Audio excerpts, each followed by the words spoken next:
Hi, my name's Anna. I'm a PhD student at Manchester Metropolitan University working with the National Trust. My work looks at food and dining in the 16th and 17th centuries, what we call the early modern period. Come inside, speak with me now, and I'll show you more of the exciting exhibition we have on this year, all about early modern food and drink. Early modern food was interesting and varied, but with lots of assumptions made today about how it looked, tasted and how it was eaten. It wasn't bland, in fact it was fragranced and flavoured with lots of herbs, spices and flowers. There were table manners that had to be followed, certainly by a family such as the Norrises who lived here in the 16th and 17th centuries. And food was a lot more complex than we might think. When somebody ate, shared, prepared or obtained food 450 years ago, there were various associations they would think on, such as religion, bodily health, what food meant for society and the landscape that the food came from. The exhibition here at Speke will peel back the layers to the early modern kitchen beneath the Victorian one and help us to understand how the Norrises enjoyed food and used it and the meanings behind it. Here we have some venison pasties.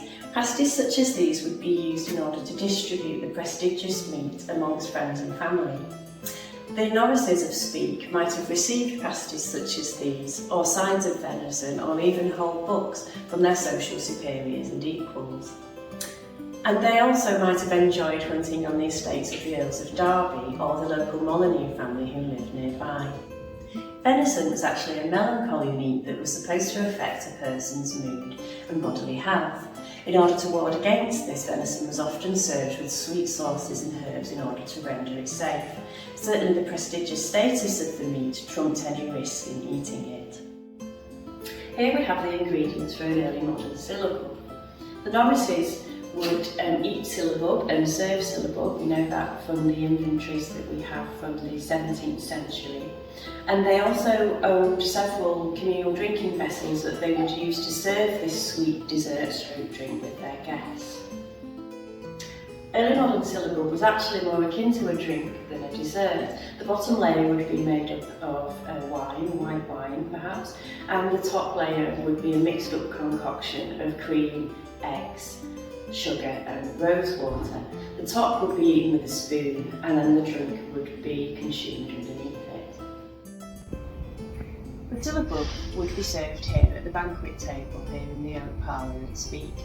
As today, sharing food with others was a meaningful thing to do, and the Norrises may have done this in order to strengthen their social bonds with other gentry families in the northwest, or religious bonds with other Catholics in this Catholic domestic dining space.